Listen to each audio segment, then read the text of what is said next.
I just didn't have enough energy to wake everybody up that much. Finishing up a series this week, I want to tell you about the one we're starting next week, just as for a quick second. I'm going to start a series next week called Dandelions. And if you're familiar with our church demographic and everything else, we have an occasional military family pass through. If you know what I mean by that's well over half. And one of the things that happens with the military, if you don't know this ahead of time, is Uncle Sam says, you need to be here now. And as a church, we come to recognize that we're in the dandelion business. And what we do is somebody shows up and they're either far from God, or they've been walked away from God for a while, or they got burnt out or something, or challenged, and they come into here, and we get to build them up and reintroduce them to Christianity, introduce them to Christianity, help them grow. And about the time a lot of people seem to get really mature and good at what they're doing, get their hang of it, Uncle Sam says, "Oh, the dandelion's mature." And they end up somewhere far, far away. And I have this insidious goal, because I'm something of a gadfly.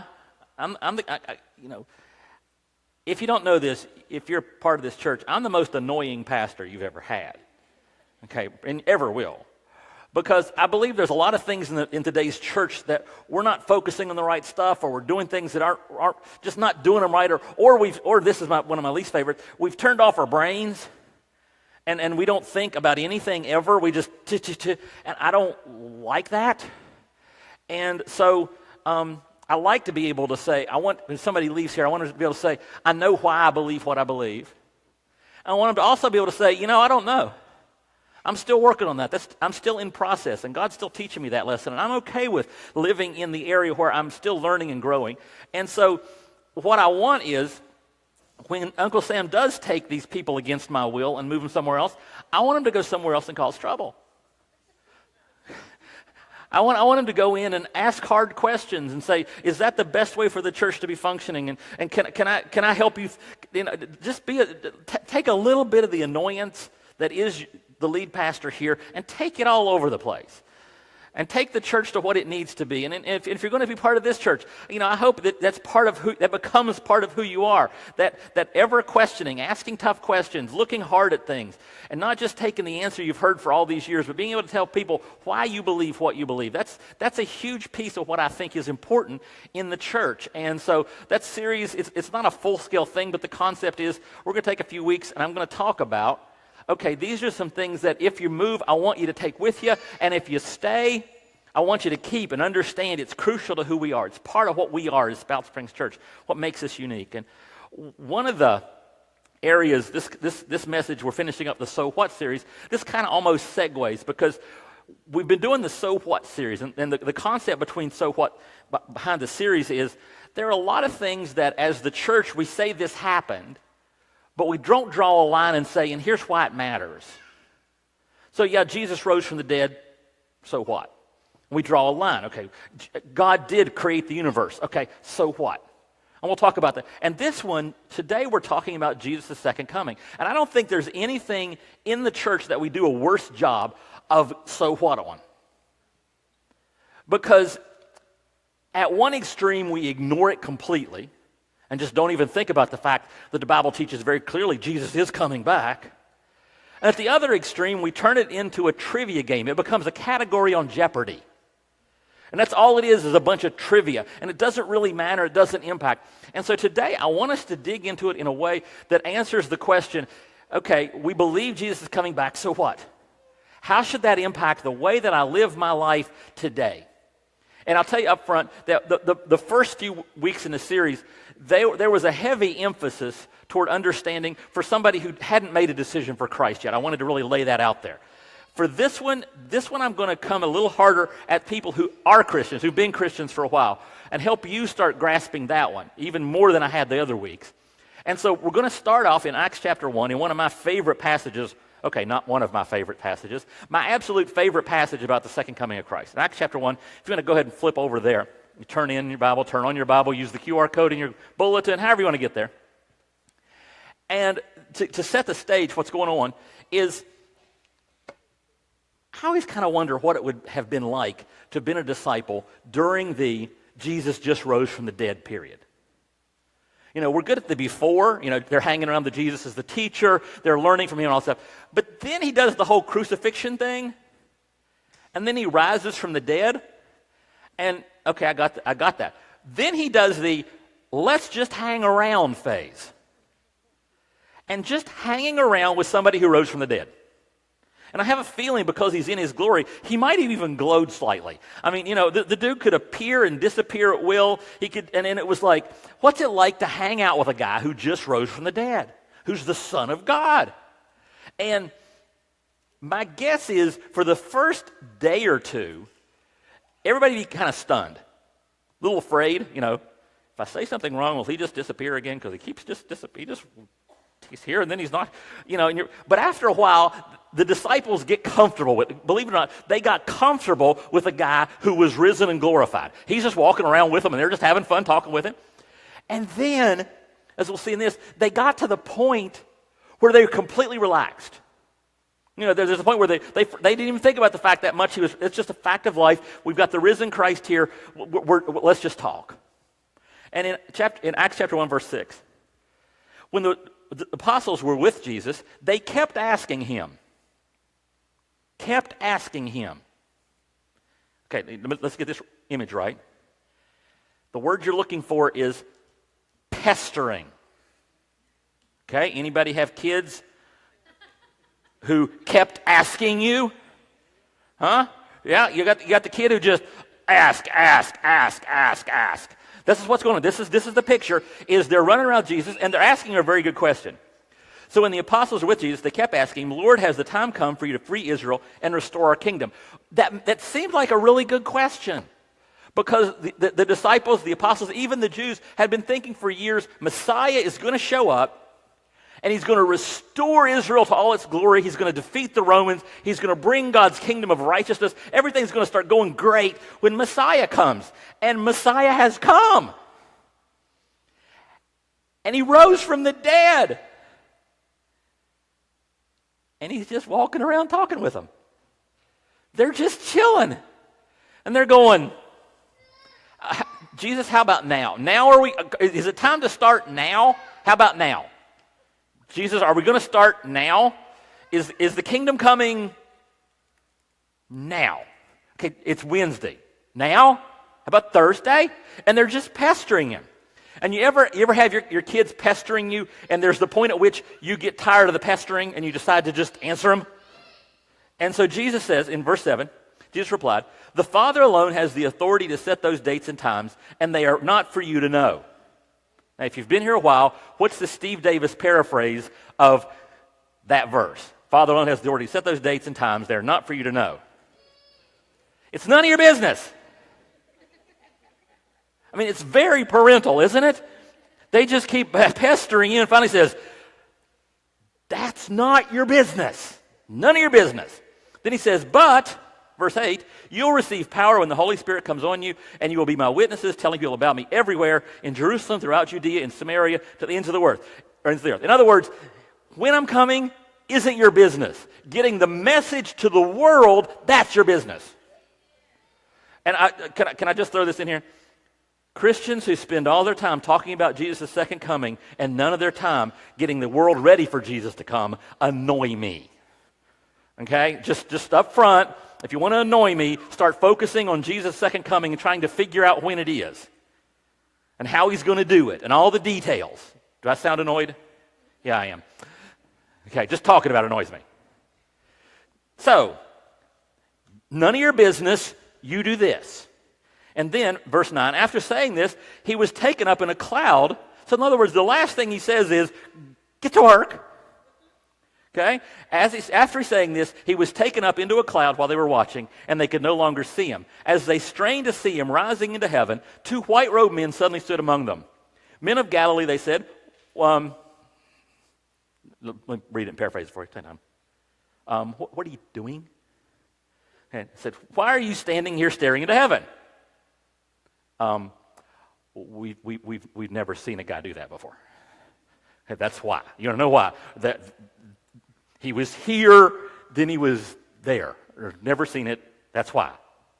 Why are you standing here staring into heaven? Jesus has been taken from you into heaven, but someday he will return from heaven the same way you saw him go. They're saying, why are you standing here? He's coming back. What's the next line that they didn't actually say? Get busy. Okay? He's coming back. Now get busy. Okay? So let me give you the overview of the whole paragraph, that whole section there. First thing is that I want you got to see. It says he will return from heaven the same way you saw him go. Jesus will return. All the blank people will be happy because I got to a blank really quick today. So you know where you are. You don't have that stressful feeling of when's the first blank going to be filled in. You got it. You know where it is. I just watch all the deep breaths. Whew. I didn't miss the first blank. Okay. He will return. Revelation 22:20. He who testifies to these things, which is Jesus, says, surely I am coming soon. And then the writer of Revelation says, amen, come Lord Jesus. And then the second part of it was in verses 6 and 7, which I've already kind of emphasized a little bit. When the apostles were with Jesus, they kept asking him, Lord, has the time come? And he replied, the Father alone has the authority to set those dates and times, and they are not for you to know. So Jesus will return when God says it's time. Jesus will return when God says it's time. Now, I want you to understand, throughout church history, people have believed the time is now. There's a really cool thing in 1 Thessalonians. Paul's writing in 1 Thessalonians, and I'm just going to give you a couple little pieces of it. And it says, for the Lord himself will descend from heaven, then we who are still alive, who are left, will be caught up. I condensed those two verses just so you see. I want you to see one word in there. Lord himself will descend from heaven, then what's the next word? Then we are still alive, we caught up. Now, what's that mean when you use the word we? I'm part of the group, right? We means I'm part of your group. If I say you, that can be somebody else. They is way over there. We, that's us. Okay? What's Paul saying? That he believes, and he's writing the Bible. He believes Jesus is coming back in his lifetime. He believes it so strongly, he doesn't say that then those people who are alive when Jesus comes back will go with him. He says all of us will go back with him. Paul firmly believed that Jesus would come back in his lifetime. Throughout church history, people have believed Jesus would come back in their lifetime. Okay? But here's the key verse. It's about Jesus' first coming, but it'll explain everything you need to know about Jesus' second coming. It's in Galatians 4:4. It says, when the fullness of time had come, God sent forth his Son. In other words, when everything was arranged and everything was under control and everything was the way it was supposed to be, then God sent his Son. When do you think Jesus is coming back? In the fullness of time. When God has everything worked out, everything's under control, he's got it all worked out, then Jesus will come back. Not before. You've obviously filled up a gas tank before in your lifetime, right? You've done that. Have you ever had anybody kibitz while you're doing it? How annoying would this be? You're filling up the gas tank, and somebody in the back seat rolls the window down and starts saying, that's probably enough, don't you think? You probably should stop now. Or you know, you need more than that. That's not enough. Keep going. How would that make you feel? Like slapping them, right? Okay, I've got a gauge right here that's telling me how much gas I put in the engine. In the engine. I did it for service too. In the gas tank, I'll talk about that next week, by the way, the engine and the gas tank. I've got a gauge. I'm holding the hose, and there's a clicky thing that'll go off when it's full, right? I don't need somebody in the back seat telling me that I need more gas. I don't need anybody around me telling me. I've got this under control. I've got a gauge. I've got a clicky thing. I'm holding the hose. We're good. And God's saying, when the gas tank is full, I'll send Jesus back. I don't need a bunch of you Christians and apostles telling me it should be full now. I don't need you saying, that's enough. I don't need you saying, we need more. I got it. And that's God saying, okay, in the fullness of time, when everything's fixed up right, I'll send Jesus. Because the fullness of time will happen. And you can draw all your charts and you can do all your stuff, but he's coming back when I say it's time for him to come back, and he's not coming back a second before that, and he's not coming back a second after that. But when the fullness of time has come, I'll send my son again. That make sense? Hope so. Now, because of the way that's set up, because I can't see the gas gauge and I can't hear the clicky thing, that does two things to me. Because Jesus says I'm coming quickly, that gives me some immediacy, and it also gives me uncertainty. And both of those are important, that we hold those in tension. I'm talking about. Because, okay, I probably shouldn't say this. You know, I do that all the time. Tell you to say things I shouldn't say. But have any of you ever had your spouse leave for a long period of time? No, you're right. And just for the sake of it, have any of you women ever had your husband leave for a long period of time on, I don't know, business? You know? Business. Like 6 months, 9 months, a year of business. Here's what I shouldn't tell you this. But I can usually tell when it's about time for him to get back. Because suddenly you're back in the gym. Okay?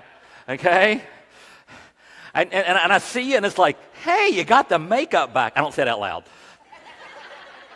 You found your makeup. Oh, you're back to the good clothes again. I see you're getting ready, right? Because he's coming back in 3 weeks, and I'm betting if I went in the house, things start changing in the house too, don't they? I bet you things start, because you don't want to just you don't want to be like a guy when a wife goes away. You don't want to clean up in just the last hour. Because I've been the guy, and Kim's away, right? And she's coming back from her parents, and I know, what time are you going to be here, hon? And I'd like to say that's because I just can't wait to see you. Which is true, but I need to know exactly when I need to start cleaning up the house.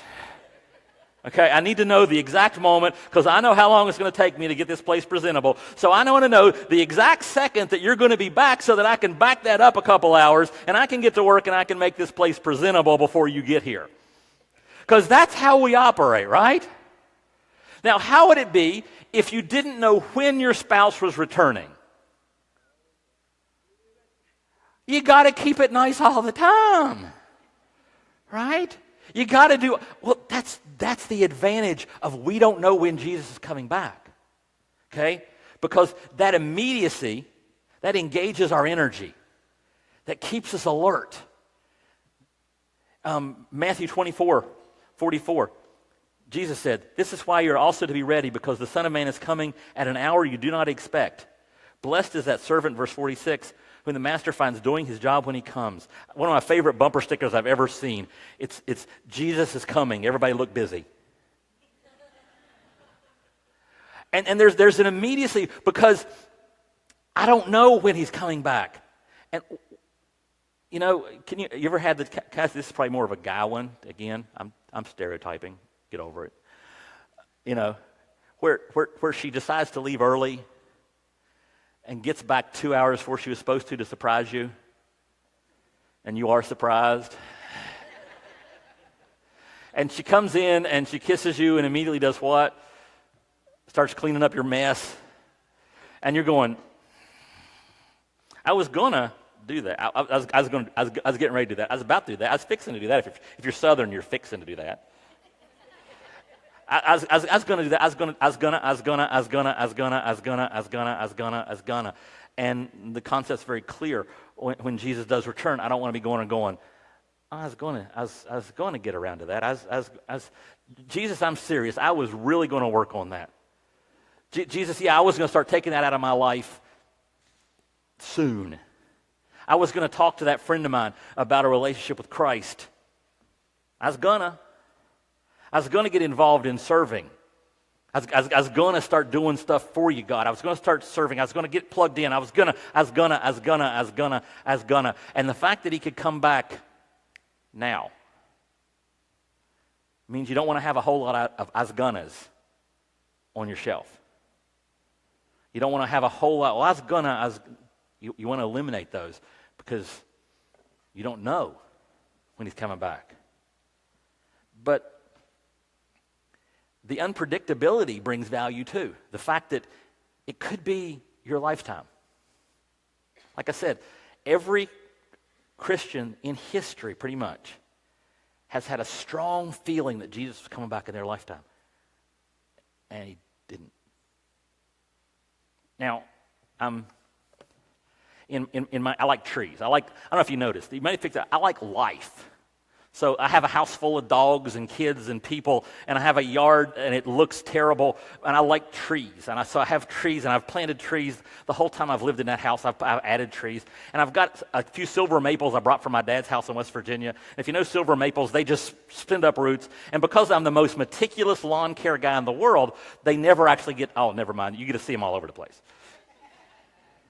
And I was out there yesterday patching holes to keep the dog from escaping, and the fence, and I was seeing the silver maple starts around the yard, and I'm going, I want to keep that one. Because I'd like to have I'm working on having a fully wooded backyard, because you never have to mow a fully wooded backyard. And so I'm working on, and so I'm identifying, I'm going to keep that one. That's a good distance, I'll keep that one, and I'll keep that one, and I want to keep that one. Now, what's that mean? That means I plan to stay in that house. Now, my youngest daughter, she thinks her mother and I should be moving into a nursing home this fall sometime. And she's always talking about, you need to get the house ready to sell. I'm like, I'm not selling the house. I like the house. The house works for us. We're not selling the house. We're not moving. We can climb stairs. It's not that big a deal. But I'm staying. And so I'm picking out which trees are going to go, and which one are going to let grow and become. Because I'm thinking about, and this is a cool thing about the delay, the fact that we don't know when he's coming back, and it could be a long time, is I get to worry about the stuff that's important. Because the unpredictability protects our principles. I mean, if you were to know right this second, if I were able to tell you with certainty that at 7 o'clock tonight Jesus was coming back, and I'm not some wacko, but Jesus actually, we find it in the Bible. 7 o'clock, you're not going to find, don't look. But if it was happening at 7 o'clock this evening, what would you do? And I'm like, okay, well, I've got friends who don't have a relationship with Christ, so I'd be on the phone with them, or maybe I'd get on the internet and I'd be broadcasting. You need to make a decision, or maybe I might get one of those signs that stand on Times Square. The end is coming, and I wouldn't go that far. But I wouldn't focus as much on building long-term relationships. Okay? I wouldn't really be that concerned about loving my neighbor right now. I'm more concerned about getting people done in the last few hours. But if Jesus may come back after I'm gone, I need to love my neighbor. I need to build relationships. I need to plant trees in my life and in God's kingdom. I need to start looking at not just what can I do right this second to advance the kingdom. I need to say, what can I do long term to advance the kingdom? What can I do that will make this place a better place 100 years from now? Those are the kind of questions you get to ask, because we don't know. We don't have a certainty about that.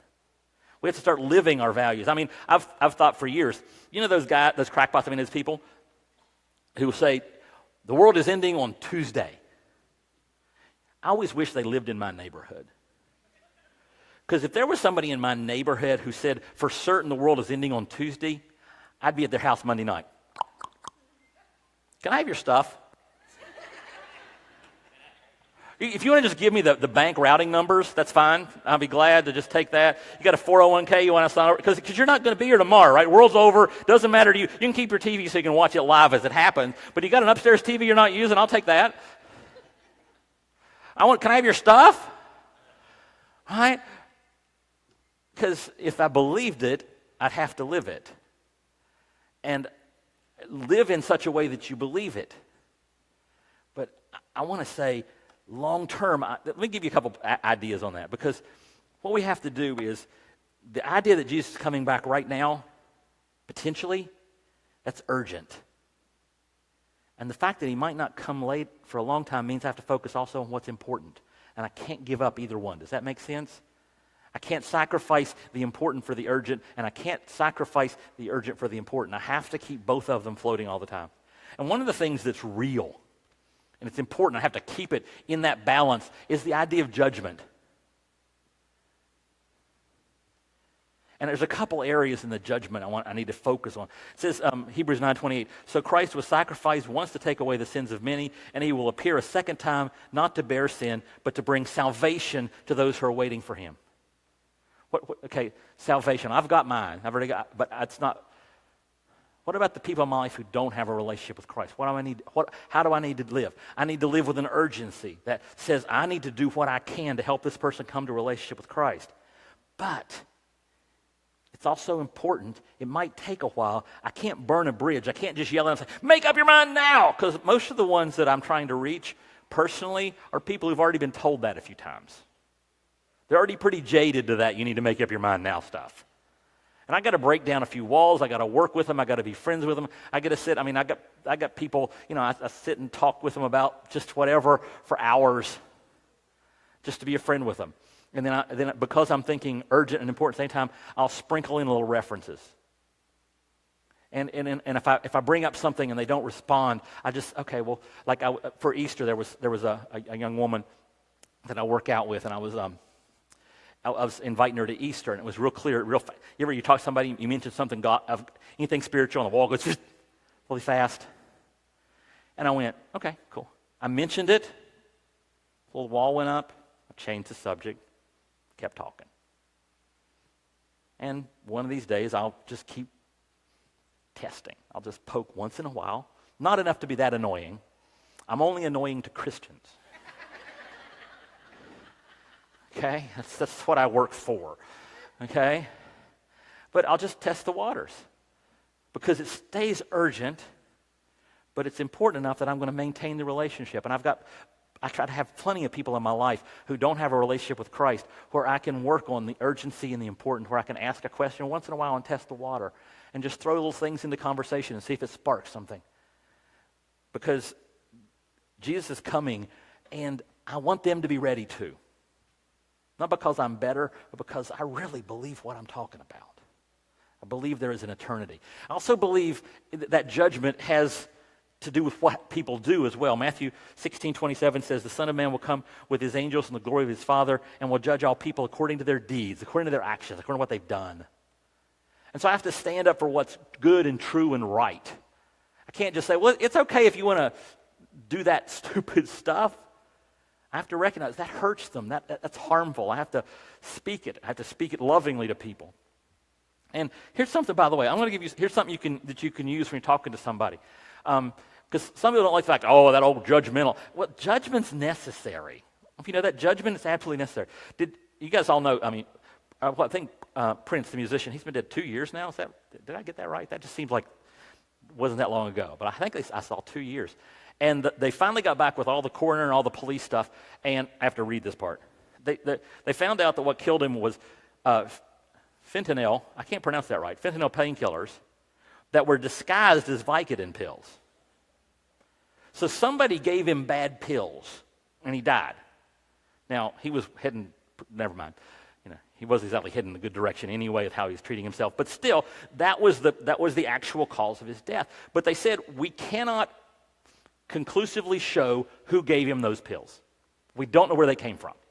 He's got these pills. Those pills definitely killed him. Somebody had to give them to him because he didn't have a lab in his basement making them. So somebody gave him these pills that were fraudulent, and it killed him, but we have no idea where they came from. And if you saw, I think just recently, some of his family members are suing like his pharmacy and somebody else. Because as they say, somebody has to be accountable. Somebody has to be held accountable for this. Well, you know what? If this world is all there is, probably not. Matter of fact, if this world is all there is, there's not really much shot at justice.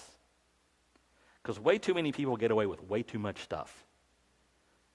And way too many people do things where the punishment that we can inflict is nowhere near sufficient for what they've done. And at the same time, there are people who get punished for things they didn't even do. And you know, when they find out after a guy's been in prison for 30 years that he didn't do it and DNA proves he didn't do it, you can't give him those 30 years back. There's not a magic button you push. You know, the only way you can have a just universe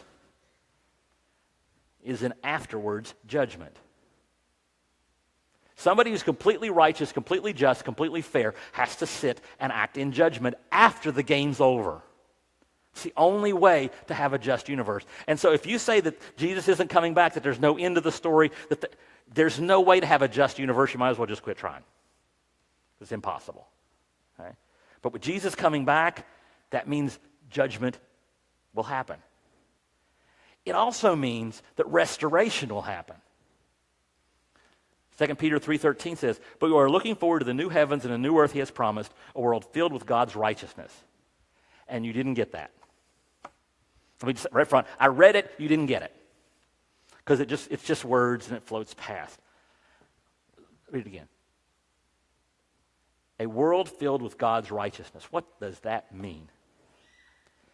That means a world where no one ever gets hurt. That means a world where no one ever gets taken advantage of.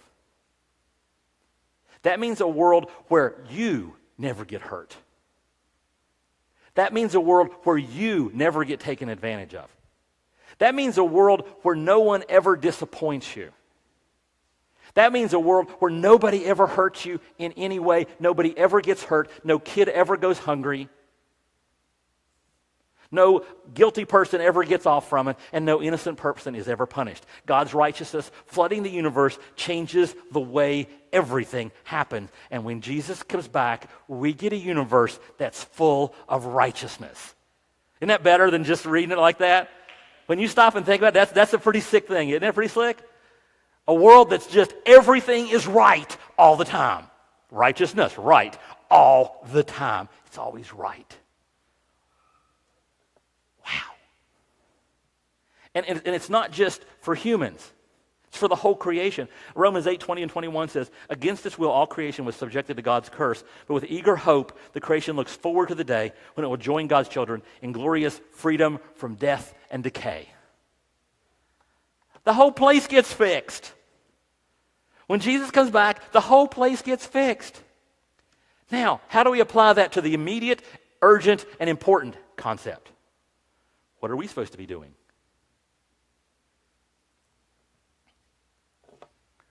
We're supposed to be paving 1 mile of road. Henry Ford did this. He sort of developed the modern car and the whole system and everything else. And he realized something. If you were driving around town, a car was cool. If you were driving across country, a car sucked. It was better to have a horse and wagon, it really was. Because nothing was paved. You ever going off-road in your car, in your truck? Without shock absorbers? Without a good suspension system? No, here was driving in the 1920s. It beat you to death. It was a miserable experience. There were nothing was paved, everything was potholes, everything was ditches, everything was... You know what Henry Ford did? He went to Chicago. And Chicago, there's a lot of big cities in Illinois. On every road coming out of Chicago, I believe every road, that led to a major city, Henry Ford would pave 1 mile. Not the road, 1 mile. You'd be driving along.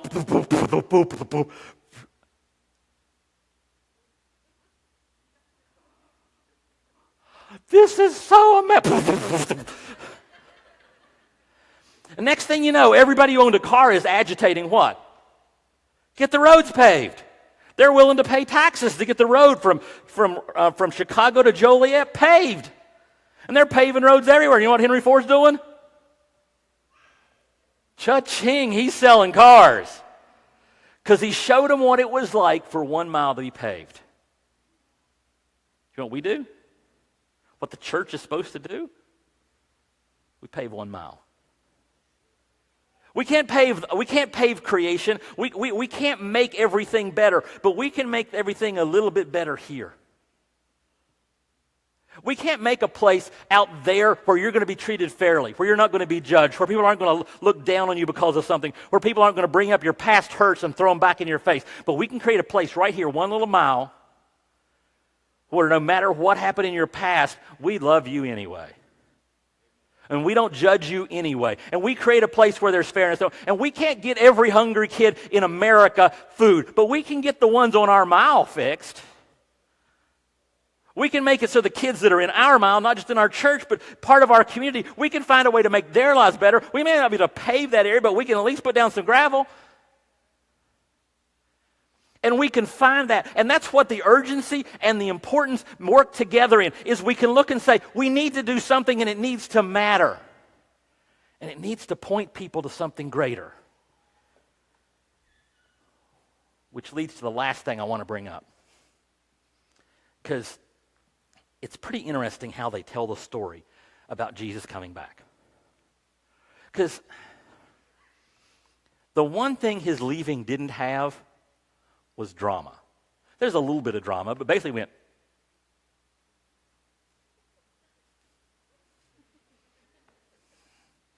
that's it. That's why you don't see it in very many movies and stuff. It's not the most exciting thing. The guy just going,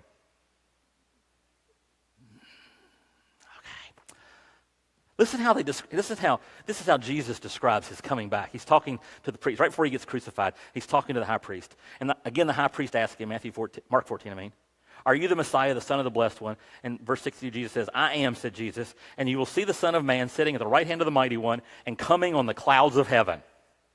Talk about a sweet ride. He's coming on a cloud.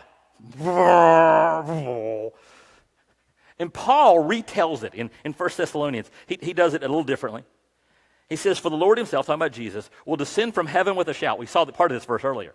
For the Lord himself will descend from heaven with a shout, and the archangel's voice, and with the trumpet of God, and the dead in Christ will rise first. Then we who are still alive, who are left, will be caught up together with them in the clouds to meet the Lord in the air, and so we will always be with the Lord. Now, what's going on? Okay, we've got to go back in history and see what's happening in that world. Because in that world, you didn't have bases. You had your city that was like a city-state, and if you chose to go to war with somebody, what you did was usually your king or your number one general would take all the army and they would go attack the other city, and if they won, they'd send back somebody and say, hey, we won! We're on our way. And the general or the king would lead the procession. He's riding a big old white horse, or maybe a gold chariot, maybe something he got from the bad guys, and he's at the front of the procession. And as he got close, somebody would blow a trumpet. And then all the city would rush out and cheer. We won, yeah, here it comes. Everybody's out of the city cheered, yeah, we won, woohoo, way to go, our guy. Yay, my team. And that's how Paul chose to describe Jesus' return. He's coming from heaven, and the trumpet goes, beep, beep, beep, and we all rush out. And if you're dead, you rush out too. And if you're alive, you rush out. Nobody gets left out. We go out and welcome him in because he's the returning king. And that drama is important. The fact that they don't say, and he's coming back, that they say it with so much drama, that prioritizes something important. It prioritizes God's power. It prioritizes Jesus' power. See, I'm afraid that Christians like to talk about, like, offend the church once in a while. We have taken all the air out of Jesus. We have shrunk him down. There are some of you guys who wrestle with this concept that Jesus' primary purpose is to give you warm fuzzies. You know, his job is to make you feel, I'm having a rough day, but thankfully Jesus is with me. And he's like a pill they could prescribe to you. Some sort of anti-feeling bad pill. And that's Jesus to so many of us. You know the problem with that? That Jesus ain't big enough to fix anything. You're into some really big problem in your life? Well, I got to start looking at my own resources, figure out what to do. You running a big problem in your community? Here's what you do. Here's the problem. Here are my resources. Oh, well. Or maybe I look at the problem and I look at my resources and say, well, my resources are enough, and I can take one little corner of the problem and I can take it down here. Because my Jesus is down here with me. He's just little. And when you pump Jesus back up in your mind to what he really is, you say, here's this problem. Here's my Jesus. And that changes everything. You don't look at that problem and say, too bad we can't do anything about that. You look at that problem and you say, what does Jesus want me to do about that? Because if Jesus wants me to do it, I can do, you know that verse? All things through Christ who strengthens me. Not I can do the little bitty things. Now, the problem is, through Christ who strengthens me, and if you've got a little bitty Jesus, you can do little bitty things. But if you've got a great big Jesus, you can do great big things. And you can look at that world and say, we can pave this mile. We can make this a better place. We can make this area different. We can make this a community of love and respect. We can make it different here because we don't serve a little bitty Jesus. We serve a great big Jesus.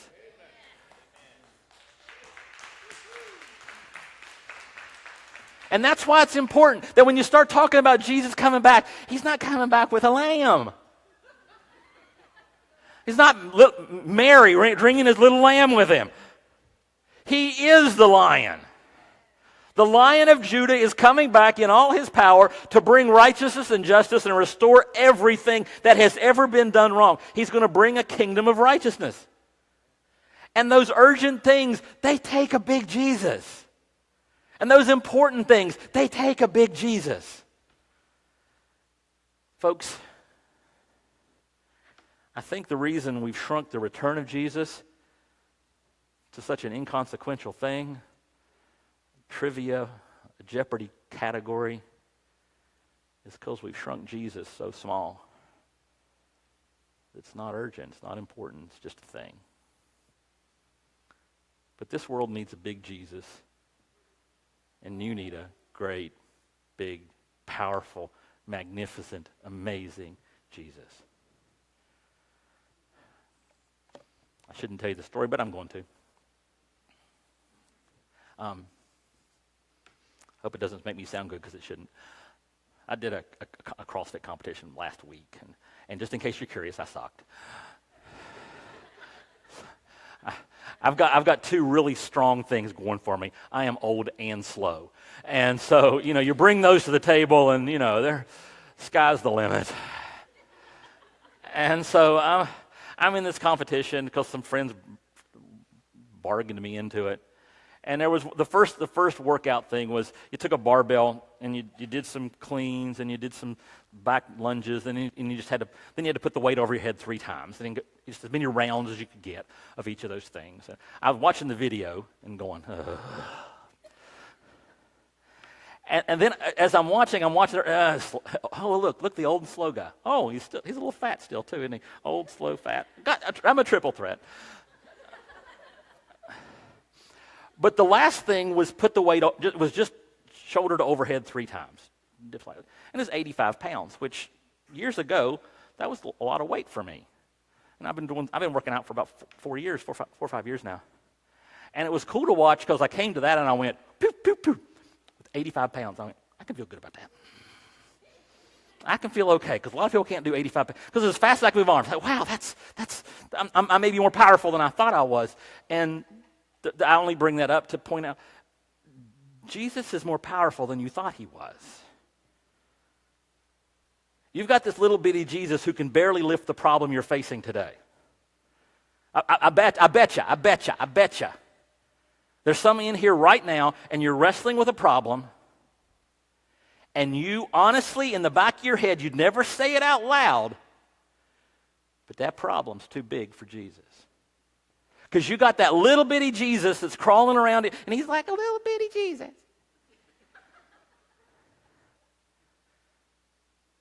And you don't have a problem that Jesus even considers medium. I mean, if you think about this for just a second, if you can say, let there be light, and light appears, then any problem you got is light for him. And some of you came here today, I think God has a hand in everything. Some of you came here today because you've been lugging around this problem you think's great big, and you need to give it to somebody who can handle it. You need to hand it over to the one who can create a universe with his words and give it to him and say, the Jesus that's coming back to fix everything can fix this. Does that make sense? I think some of you needed to hear that. I think some of you guys, I saved it for the end because some of you could leave now because that's all you needed.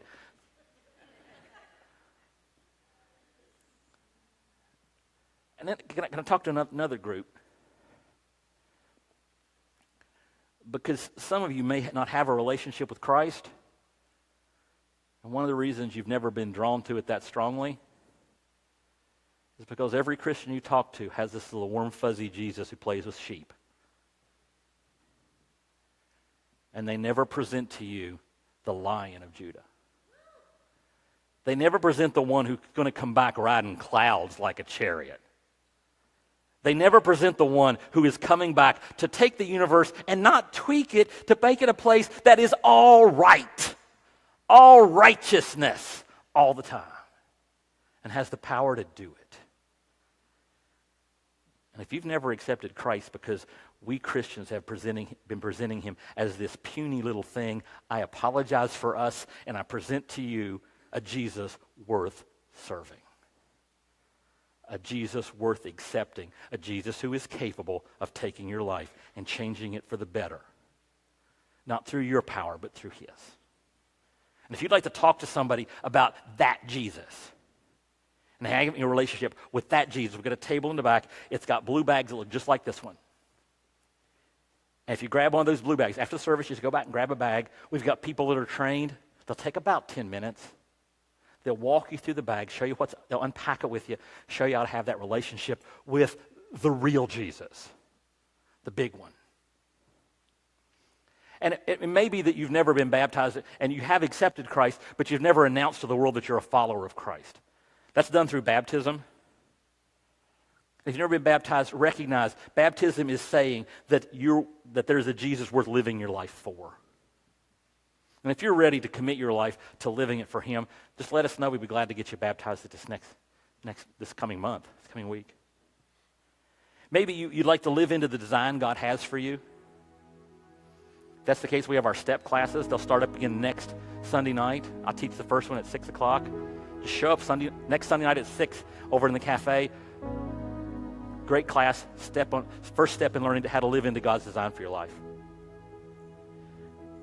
It could be you want to remind yourself of the fact that this big Jesus died for you. Whew. Let that one sink for just a second.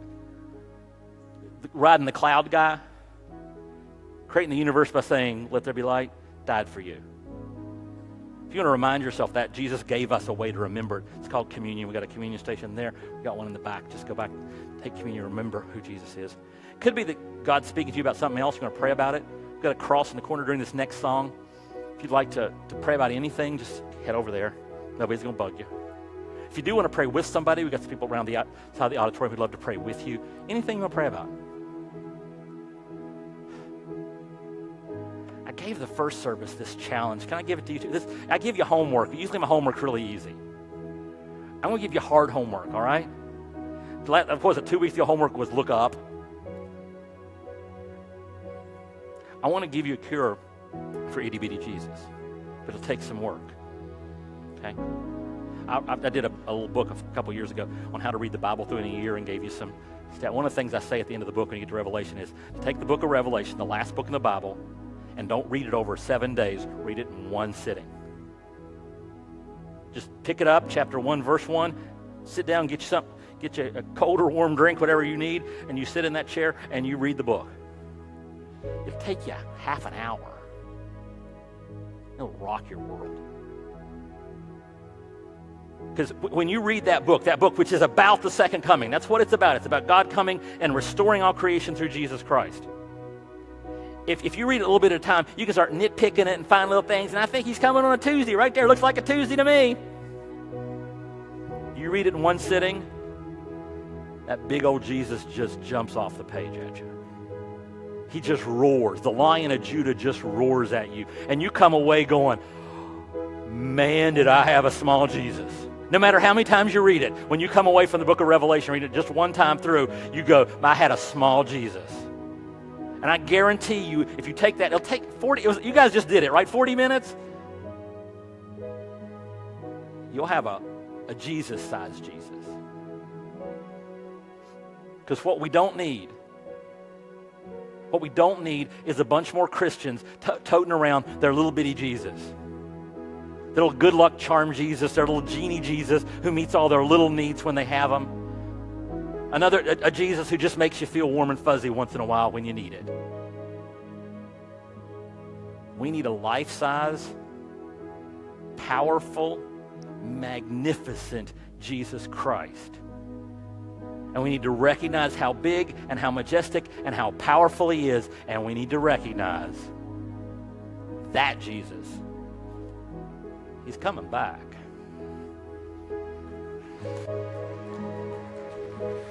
Would you stand with us?